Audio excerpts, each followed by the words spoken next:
Mesdames et messieurs, bonsoir et merci de votre fidélité au programme du studio Kalangou qui sont diffusés en direct par 30 radios partenaires dans toutes les 8 régions du Niger.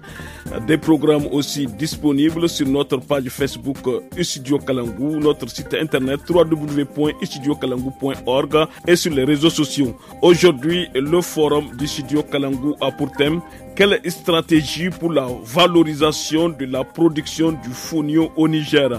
Le fonio est une petite céréale herbacée annuelle pouvant mesurer de 30 à 80 cm de hauteur, appelée Intaya en Hausa, Gansi ou Fira en Zarma. Le fonio est une culture ancestrale du Dalol Maori pratiquée sur des sols dunaires. Avec un peu plus de 6000 tonnes, il représente 0,7% de la production de céréales de la région de Dosso en 2018, loin derrière le mil et le sorgho, mais juste devant le riz. Avec nos invités, nous allons faire un état de lieu sur la production et la culture du fonio au Niger, les zones et les difficultés de production, mais aussi espérer des recommandations pour sa promotion. Pour ce faire, nous avons le plaisir de recevoir Madame Fanta Madi Sissé du réseau national des chambres d'agriculture du Niger, RECA. Bonsoir Madame. Bonsoir. Et Adamou Ousseini Ayouba, responsable commercial à l'Institut de production en ressources et énergie du Niger, l'IPREN Agriculture 2.0. Bonsoir Adamou Ousseini Ayouba. Bonsoir Monsieur Mokhtar. À la modération, je suis Mokhtar Hamadou. Madame Fanta Madi Sissé, que peut-on savoir au sujet de la culture ou bien de la production du fonio au Niger? Merci, bonjour chers auditeurs. Merci de nous avoir donné l'opportunité pour cette thématique combien de fois importante pour le RECA. Parce que, comme vous l'avez dit, le fonio, vraiment, c'est une culture marginalisée. Par exemple, on peut dire sous-utilisée et négligée. Parce qu'on l'a considéré dans les produits NUS. Les produits NUS, ça veut dire les produits sous-utilisés ou bien négligés. Pourquoi cette négligence, madame? Bon, on a sous-utilisé et négligé. On l'a qualifié en ce sens parce qu'il y a moins de recherche par rapport à ça. Par exemple, comme le mil, le niébé, il y a beaucoup de recherches. Il y a des variétés qui sont là, qui sont connues par l'INRA, mais beaucoup de variétés du fonio. Non. Des mil, par exemple. Lui, le fonio, on l'appelle NUS parce que c'est négligé en termes de recherche. Parce qu'en termes de recherche, il y a pratiquement pas de documentation sur le fonio. Par exemple, du sémi ou bien les différentes variétés. Il n'y a pas assez de recherche, donc on l'a qualifié de produit NUS. Comment expliquer ce état de fait, le manque de recherche autour du fonio? Parce qu'on l'a négligé, donc on l'a marginalisé et il n'y a pas assez de production. À qui la faute? À l'État, aux chercheurs, aux organisations paysannes? Bon... C'est compliqué, madame. C'est compliqué. Allez-y. C'est compliqué, mais c'est sous-utilisé vraiment et c'est négligé en termes de recherche. Mais quelles sont les zones de production au Niger? Bon, les zones de production, pratiquement, c'est au niveau du Dalol Maori. C'est là-bas qu'il y a la plus grande production là-bas au niveau du Dalol Maori. Mais on en trouve pratiquement un peu partout dans toutes les régions. Mais ils produisent ça en petite quantité. Par exemple, Nord, Tawa, Maradi et Agadez. Même vers Tilaberi, ils produisent ça, mais en petite quantité. C'est pour la consommation familiale, tout ça là. Ça ne se commercialise pas? Bon, ça ne se commercialise pas beaucoup. Mais il y a des femmes transformatrices qui transforment le fonio, qui le commercialisent. Par exemple, au RECA, chaque samedi, il y a un marché qui se tient. Donc, au niveau du marché, là, il y a les femmes transformatrices qui amènent leurs produits là-bas, les produits transformés. Donc, il y a le fonio. Il y a certaines femmes qui amènent des fonios. Donc, ils font des biscuits, des couscous, tout ça là, des dégués à base du fonio. C'est appétissant? C'est appétissant. C'est appétissant. Par exemple, même au niveau du salon, le salon de l'agriculture qui s'est passé en février 2025. Donc, il y a Suisse Aid qui a organisé une journée fonio. Le jour-là, on a préparé pratiquement plus de 20 plats à base de fonio. Donc, ils ont fait la promotion du fonio. Ils ont valorisé le fonio et des plats qu'on a dégustés. C'est appétissant. Bon, c'est assez appétissant.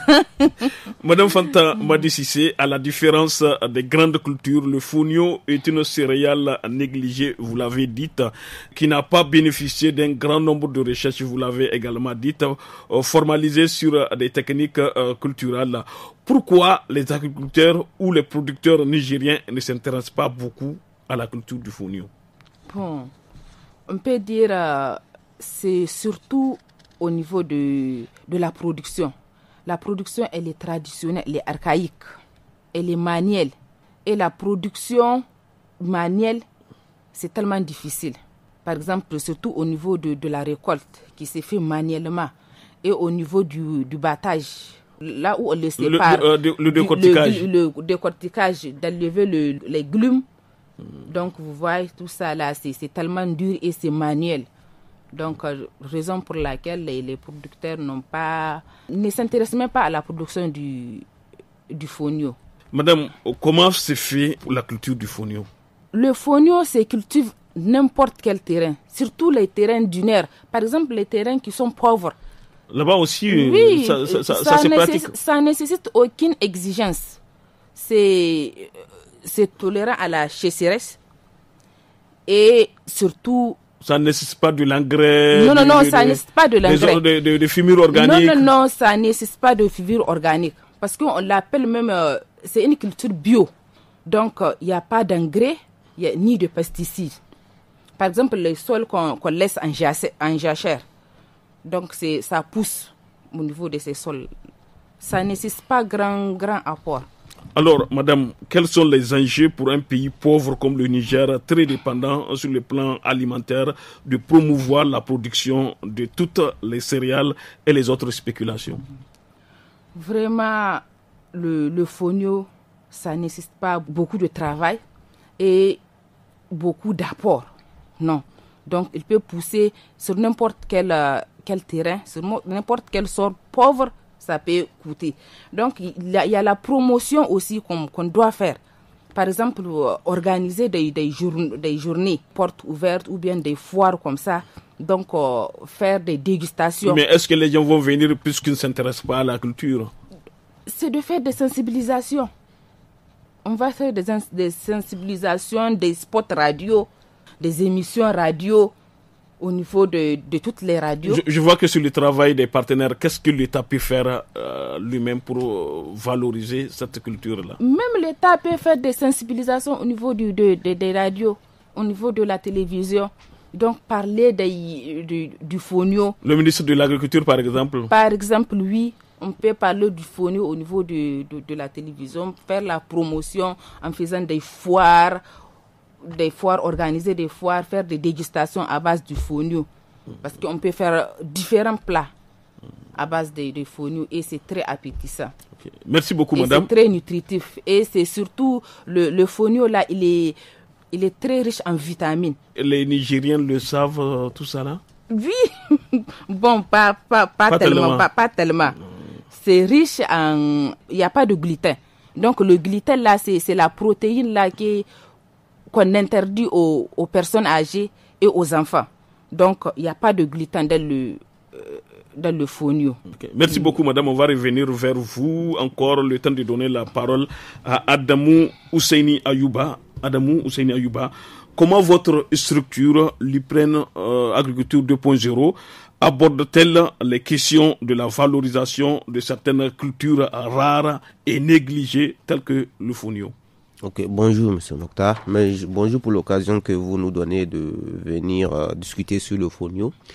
Nous, comme vous l'avez dit, nous on est plus dans les recherches et on travaille aussi sur les techniques agricoles, sur les changements de mentalité, sur la promotion des cultures négligées. Et quand on parle du fonio, c'est vraiment le dernier de la classe, si on peut le dire, parce que quand vous vous intéressez au fonio. Oui, on a par exemple, quand on discute, par exemple, quand tu veux faire le comparatif d'une culture par rapport aux autres, il faut le voir, il faut prendre sur la durée. Par exemple, quand on vérifie avant, par exemple, le fonio, c'était quelque chose qui était beaucoup respecté dans les zones sahéliennes. Par exemple, quand tu prends par exemple un pays qui est la Guinée, qui est l'un des premiers producteurs dans le monde, si je peux dire, ils ont des plats spécialement à base de fonio qui sont connus même en Europe. C'est-à-dire quand tu pars en Europe, quand tu parles du fonio, on va te dire donc c'est la Guinée, ou bien on va te dire c'est le Mali. Ou le Bénin. Voilà, ou le Bénin. Le Bénin c'est récent, mais quand on parle de fonio, normalement c'est dans notre zone. Par rapport au Niger, les recherches qu'on fait, c'est de voir que le fonio, la culture du fonio, elle est négligée. Pourquoi? Parce qu'elle est très difficile.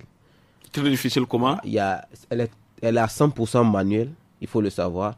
Aujourd'hui, par exemple, s'il faut mobiliser de la main d'œuvre pour faire des cultures, par exemple, des cultures de contre-saison et des cultures de saison des pluies, et encore faire du fonio, c'est très difficile pour les paysans. Donc, les paysans ne peuvent pas se concentrer exclusivement sur le fonio. Parce que le fonio a moins de rendement. Le fonio au Niger a moins de rendement et est moins rentable. Quand on prend par exemple sur 1 hectare, tu as à peine 600 kilos, c'est-à-dire 6 sacs de 100 kilos sur 1 hectare. Je ne te parle pas de 500 mètres carrés, 1 hectare. Et c'est pas rentable puisque quand on fait la comparative avec des pays qui sont à côté de nous comme le Mali, eux ils sont à 900. Ils sont à 900 kg à l'hectare. C'est quoi cette différence? La différence, c'est quoi? C'est les techniques qu'on utilise et c'est la vulgarisation. Par exemple, quand on parle d'un rendement sur l'hectare, c'est pas seulement le fait que non, les sols ne répondent pas. Non, puisque le fonio, elle peut être appliquée. Par exemple, quand moi je viens de la zone de Tillabéri et on a eu à discuter avec ça. Par exemple, nous, nos parents, quand tu parles de la zone de Tillabéri, par exemple, dans le département de Gauthier d'où je suis, les terres sont extrêmement pauvres. Les gens ont cultivé du mil. Moi, je connais des terres où, dans mon village, où on a fait 30 ans, on cultive du mil dessus. Quand tu pars, rien de ça. Sans jachère. Ouais, sans jachère. Rien de ça. Jachère, on peut pas faire de la jachère quand tu dois nourrir une famille. Et quand tu n'as que ça à faire. Donc, quand on vérifie les sols, elles sont pauvres. Donc, les gens devaient, en fait, avoir l'idée de se mettre dans le fonio, puisque le fonio peut marcher sur ce type de sol-là. Mais pourquoi les gens ne le font pas? Parce que les gens, d'abord, ils ne sont pas informés. Ils ne savent pas que ça marche. De deux, le travail qu'il va falloir fournir, c'est très difficile. Et de trois, le fonio n'est pas rentable. Parce que le fonio basmati, c'est-à-dire comme on dit paddy, le fonio paddy est plus rentable que même le fonio décortiqué, souvent. Par exemple, le fonio décortiqué, pour le rendre rentable, il faut attendre la période de soudure. Et la rentabilité du fonio paddy sur 1 hectare, c'est à peu près 55 000. D'après les données qu'on a vues, même que le RECA même a publié, puisque le RECA a travaillé beaucoup sur ça. Et c'est pourquoi nous, on veut, en fait, c'est vrai que c'est des cultures sur lesquelles les gens n'ont pas beaucoup travaillé, les chercheurs n'ont pas travaillé, mais il y a des données qui sont là. Il y a des données qui permettent de savoir que ces trucs-là sont en train de disparaître. Adamou Ousseini Ayouba, contrairement aux autres céréales, le fonio se cultive assez souvent sans fumure minérale ni pesticides chimiques. Madame Fanta l'a rappelé tout de suite, et qui apparaît comme une culture biologique favorable en agroécologie selon les experts. Comment expliquer ce manque d'intérêt autour du fonio au Niger? Comme on a eu à discuter, puisqu'on a fait aussi des campagnes, on a fait des vérifications. Il y a le RECA aussi qui a travaillé là-dessus. Pourquoi le fonio n'est pas par rapport à la valeur qu'elle apporte et par rapport au fait qu'elle peut marcher sur des sols, pourquoi elle est négligée? C'est parce qu'il n'y a pas de promotion du fonio. Si aujourd'hui, moi je prends un exemple simple. Si aujourd'hui on a fait accepter aux Nigériens que le haricot n'est pas la nourriture du pauvre, c'est qu'on peut aussi faire accepter aux gens que le fonio c'est plus important que certains céréales que nous derrière lesquels on court aujourd'hui, qui nous amènent des problèmes de santé publique. Le mil par exemple. Même le mil. Par exemple aujourd'hui, s'il y a des problèmes de santé publique aujourd'hui, c'est lié presque à 80% à l'alimentation. C'est pas seulement la pollution et autres. Et si l'alimentation aujourd'hui, grâce au fonio, on peut régler beaucoup de problèmes. Le riz qu'on mange aujourd'hui, elle vient d'où? Personne ne peut vous dire de façon claire. Maïs. Oui, de façon claire comment ces riz sont produits. Quels sont les produits qu'on met pour conserver ce riz-là. Donc le fonio, c'est pas... Si par exemple on avait un problème du fait, par exemple le problème qui est la disparition d'une culture, elle est souvent liée en fait au fait que est-ce que la production, est-ce qu'elle peut être produite sur le terrain. Par exemple, est-ce qu'on a des sols capables de produire. Mais le fonio n'a pas ce problème-là. Le fonio n'a pas un problème de production. Ou bien n'a pas un problème de terre capable de produire le fonio. Le fonio a un problème de vulgarisation. C'est l'État Vulgarisation et promotion. Promotion et les experts. Par exemple, aujourd'hui, quand on prend par exemple les foires que les gens organisent de dégustation du fonio, c'est des choses qui permettent aux gens de prendre conscience. Mais là où on doit travailler, c'est ceux qui produisent le fonio. Parce que le fonio n'a pas un problème de connaissance. Par exemple, nous qui sommes en ville, on sait ce que le fonio apporte. Mais il y a beaucoup de Nigériens qui ne savent pas. Oui, beaucoup de Nigériens qui n'ont jamais vu le fonio. Oui, par exemple. Le problème c'est quoi? C'est que nous qui sommes ici, nous connaissons le fonio. Mais souvent quand tu pars même dans les zones reculées, ou là où on doit produire, où c'est possible de produire le fonio, eux-mêmes ils connaissent pas le fonio. Donc qu'est-ce qu'on doit faire? C'est-à-dire qu'on doit retourner à la base, c'est-à-dire que retourner là où on produit le fonio. Il faut qu'on produise le fonio. C'est pas qu'on le dise ou bien qu'on vienne, on fait... Oui, mais comment inciter les producteurs à s'intéresser? Inciter les producteurs, c'est simple. Aujourd'hui, quand tu veux faire changer de culture à un producteur, il faut d'abord montrer, il faut faire la pédagogie de l'exemple. À travers les champs écoles. Voilà. La pédagogie de l'exemple, c'est la meilleure chose qui marche chez les populations rurales. Par exemple, quand tu pars auprès des populations rurales, quand tu veux leur expliquer par la parole, c'est très difficile de les faire changer d'avis. Parce qu'ils ont une conception de la vie qui est différente. Donc aujourd'hui, pour nous, c'est de vraiment leur faire comprendre, et par la pédagogie de l'exemple, l'État met en place, puisqu'il n'y a pas de problème de terre, il n'y a pas de problème de production. La semence est disponible. La semence, tout ça c'est possible quand on le veut. C'est ce que j'ai dit, c'est-à-dire que c'est une chaîne au fait. Quand tu prends le fonio, c'est une chaîne. Quand on prend par exemple la chaîne, le fonio est cher.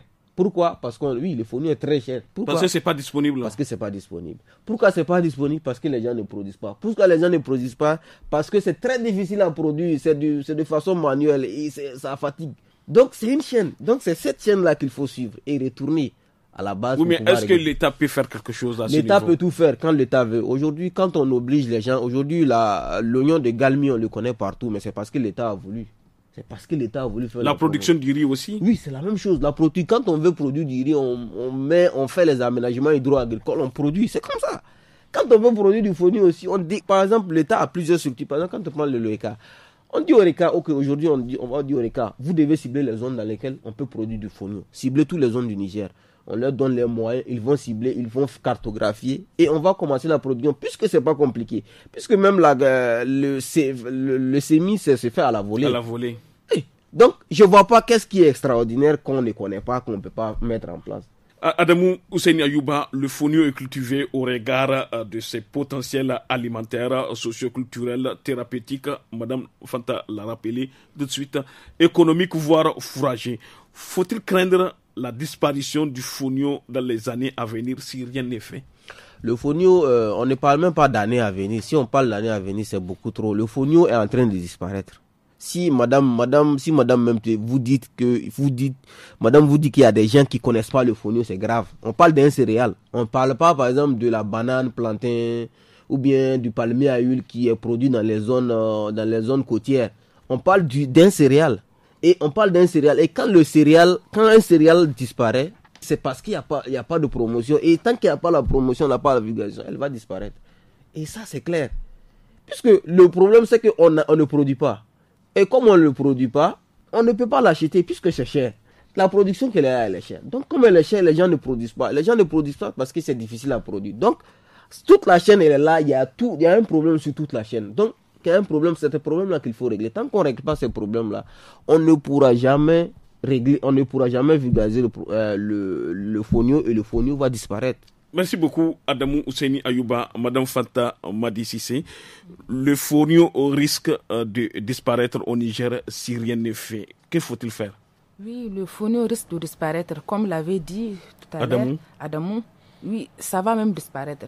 Parce qu'il y a des zones où bien il y a des gens même qui ne connaissent pas le fonio. La première des choses, c'est la recherche. C'est la recherche et le développement. Par exemple, investir dans la recherche agronomique pour développer des variétés de fonio plus productives, donc résistantes aussi aux maladies et adaptées aux conditions climatiques locales. Il y a aussi la promotion de l'utilisation de bonnes pratiques agricoles. Par exemple, semences améliorées, gestion des sols, lutte intégrée contre les ravageurs. Il y a la mécanisation, parce que le travail est fait manuellement. Donc, faciliter l'accès des producteurs à des équipements agricoles adaptés. Donc pour la semis, la récolte, la transformation, etc. Tout ça. Et il y a aussi le développement des solutions mécanisées abordables. C'est faisable? Oui, c'est faisable. Impossible n'est pas nigérien. Comme on a coutume de le dire. Il y a là aussi la formation et l'encadrement. Donc, il y a faire le renforcement des capacités des producteurs en matière de techniques de production, donc de gestion des cultures et la commercialisation. Et c'est surtout mettre en place des systèmes de vulgarisation agricole très efficaces. Il y a aussi la transformation et la valorisation. Tout ça là, c'est des propositions, Madame Fanta. Propositions. Oui, que faire pour amener tous ces acteurs, tout ce beau monde-là à promouvoir la culture du fonio? Il faut soutenir la création de petites et moyennes entreprises. Donc, qui doit le faire? C'est l'État, ce sont les bailleurs, ce sont les partenaires. Qui doit le faire, madame?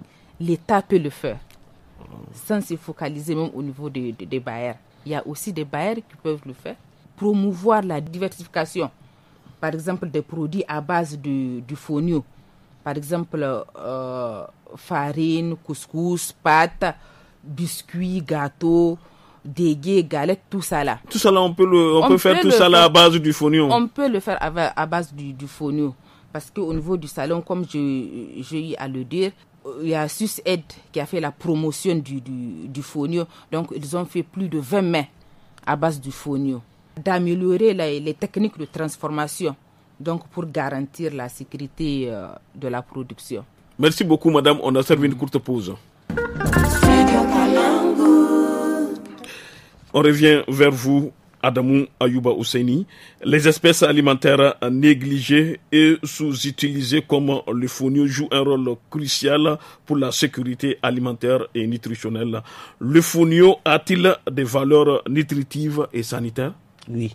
Par exemple, quand on parle de fonio, comme madame a eu à le soulever, par exemple, les personnes âgées, le fonio n'a pas de gluten. Donc, c'est très bien pour les personnes âgées, les enfants et aussi les diabétiques. Et quand on vérifie les aliments sur lesquels les gens travaillent aujourd'hui, et c'est que les maladies qui sont en lien avec ces aliments-là, quand on prend par exemple l'exemple du riz, c'est quelque chose qu'on consomme aujourd'hui qui apporte beaucoup de maladies que les gens ne savent pas. Alors que quand on prend le fonio, aujourd'hui, le fonio, c'est l'un des céréales les plus sains qu'on connaisse. Avec les études qu'on a fait dessus, certes, c'est pas beaucoup d'études, mais les résultats qu'on obtient avec le fonio n'est pas comparé même au mil et autres. C'est très difficile de faire mieux que le fonio. Et c'est bio. Et c'est bio. Puisque le problème, c'est que le fonio, aujourd'hui, on peut avoir une culture bio. On peut dire avoir une culture bio, des semences bio. Mais les techniques de production peuvent être difficiles. Par exemple, pour produire, il faut mettre de l'engrais chimique. Et quand on met de l'engrais chimique, ce n'est plus bio. Alors que le fonio n'a pas ce problème. Comme je l'ai dit tout de suite, le fonio n'a pas de problème de production. Le fonio n'a pas. On a des terres qui sont adaptées, qui sont pauvres, oui, mais c'est ça que le fonio veut. Donc le fonio n'a pas ce problème-là d'être parasité par les... Est-ce que l'insécurité n'est pas un frein, l'insécurité que vivent les populations de la région de Tillabéri aussi? Oui, l'insécurité aujourd'hui, moi j'ai toujours dit aujourd'hui, quand on veut régler un problème, on a plusieurs problèmes à régler. Mais est-ce que le problème le plus urgent, est-ce qu'on peut le régler aujourd'hui ou on va le régler demain? L'insécurité, ça fait plusieurs années que ça existe. Est-ce qu'aujourd'hui, on peut dire que, par exemple, sur la base de l'insécurité, les gens vont se transformer en, comment on appelle, à des assistés tout le temps? C'est pas possible. Moi, je prends toujours l'exemple de la région de Tillabéri parce qu'aujourd'hui, moi, c'est ma région et je sais que c'est une région qui devait nourrir le Niger. Techniquement, c'est comme une région comme Difa, que les gens ne connaissent pas, que les gens peut-être négligent. Mais c'est des régions où ils ont eu tous des problèmes de sécurité graves. Mais aujourd'hui, DIFA est en train de se remettre de ça. Ils sont en train de régler le problème. DIFA a réglé la plupart de ces problèmes de sécurité grâce à la production agricole. Le poivron, les riz. Oui, parce qu'aujourd'hui, qu'est-ce qui se passe? Quand on parle dans une zone, je passe dans la zone, les gens ne font rien. Moi, par exemple, j'ai des parents qui travaillent après 3 mois, la saison hivernale, c'est fini. Ils font rien. Mais aujourd'hui, quand tu fais rien, déjà ça alimente l'insécurité. Quand on est dans une zone où les gens n'ont rien à faire, déjà c'est le premier problème même de l'insécurité. Ne parlons même pas du fait que les gens soient tentés par des choses dangereuses à faire des choses dangereuses. Mais le problème, quand on fait rien, déjà tu crées de l'insécurité puisque tu n'es pas actif. Tu crées un problème. Donc le fonio dont on parle aujourd'hui, pour ne pas dévier, c'est vraiment l'insécurité peut être un problème qui va freiner en fait les gens à adopter la production du fonio. Mais là c'est un problème parce que là les gens sont obligés de se nourrir. On peut pas se dire que non parce qu'il y a de l'insécurité. La région de Tillabéri, elle a une insécurité, mais c'est pas tous les départements. Oui, mais est-ce que le fonio peut être une réponse au défi de l'insécurité alimentaire et nutritionnelle? Oui, parce qu'aujourd'hui on a un cas. Le fonio c'est un cas pratique. C'est-à-dire que le fonio c'est un cas pratique. C'est une culture qui n'a pas besoin de beaucoup de moyens pour être produite, qui est en matière d'apport nutritif qui est très intéressant, qui n'apporte pas de maladies et qui est très facile à mettre en place. C'est-à-dire que ce n'est pas aujourd'hui, quand on te montre en fait les techniques, comment le fonio est produit, toi tu te dis mais pourquoi les gens ne le font pas? Mais puisque les gens le font les gens font le semis à la volée. Tu te dis qu'on mélange du semence avec du sable et puis on fait le truc à la volée. Mais tu te dis pourquoi les gens n'embrassent pas une culture comme le fonio, alors que quand on vérifie l'apport qu'elle doit apporter, c'est plus intéressant souvent que le mil. Puisqu'aujourd'hui, on a des terres où les gens ont produit du mil plus de 50 ans. Moi, je connais des champs où on produit toujours du mil. Mais est-ce qu'au Niger, les gens n'ont pas ce problème de préparation du fonio, préparé pour manger? Non. Pourquoi? Parce que les gens savent préparer. Les gens aujourd'hui, des bons mets, oui, des bons plats. Aujourd'hui, en fait, c'est l'offre qui crée la demande. Quand on offre des choses aux gens, les gens vont créer quelque chose avec. Quand tu vois qu'on te dit que le fonio, les gens n'arrivent pas, même par rapport à la préparation, mais les gens ne préparent pas le fonio parce que le fonio n'est pas accessible. Le fonio est cher. Le fonio, c'est un céréale. Ce n'est pas comme si c'était quelque chose d'extraordinaire. C'est un céréale. Donc, toutes les céréales, on sait comment à quoi ça sert un céréale. Qu'est-ce qu'il faut faire avec les céréales. Merci beaucoup, Adamou. Madame Fanta Madi Cissé, quels sont les obstacles ou encore les difficultés au sujet de la promotion de la production du fonio au Niger? Les obstacles, c'est surtout la sensibilisation et faire la promotion. C'est ça qui manque. La promotion du fonio et sensibiliser les gens, comme j'ai eu à le dire, faire des spots publicitaires et des émissions radio de temps en temps. Donc, de temps en temps, on fait les émissions, les producteurs écoutent ou bien les ménagères écoutent. Donc, ils vont s'intéresser petit à petit. Madame Fanta Madi Cissé, quelles sont vos propositions, conseils ou recommandations pour la valorisation de la culture du fonio? À l'endroit de l'État, à l'endroit des producteurs, vos conseils? C'est investir. L'État peut investir dans la recherche, financer. La mise en place des semences. Oui, et aussi le financement des petits producteurs. Donc, leur apporter les matériels mécanisés. Merci beaucoup, Madame Fanta. Adamou Ayouba Ousseini, quels sont vos conseils, recommandations pour amener les producteurs nigériens à s'intéresser ou à valoriser la culture du fonio? Ok, moi mes conseils que je peux donner aux producteurs, même si on ne donne pas des conseils à des producteurs qui font des années dans une culture, le conseil qu'on peut leur donner, si on dit conseil, c'est pas seulement aux producteurs, parce qu'aujourd'hui quand on veut mettre en place, vulgariser une culture qui est en train de disparaître, ce n'est pas le producteur. La plupart du temps, le producteur n'est pas le problème. Le problème c'est soit les techniques qu'on utilise de production, soit c'est les moyens qui sont mis pour la production, soit c'est les décisions, c'est-à-dire que la politique agricole qui est mise en place. Donc, les conseils qu'on peut donner, on ne peut pas l'orienter vers les producteurs. Parce qu'aujourd'hui, si les producteurs, on sait la place que devait occuper le fonio. Le conseil est orienté vers qui? Le conseil est orienté vers les décideurs. Les décideurs, c'est l'État, le ministère de l'Agriculture. Et ceux qui font la recherche sur le fonio. L'INRAN, par exemple. L'INRAN, par exemple, de mettre, s'ils ont les moyens, parce qu'on ne connaît pas les moyens qu'ils ont. Parce que tout est une question d'argent. Quand on veut faire la promotion d'une culture, ou bien quand on veut éviter la disparition d'une culture, c'est les moyens qu'on met.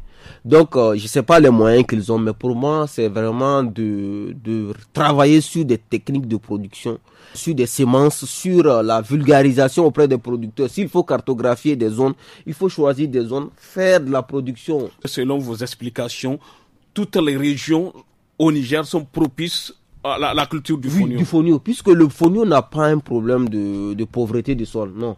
Le fonio a un problème de vulgarisation et de moyens.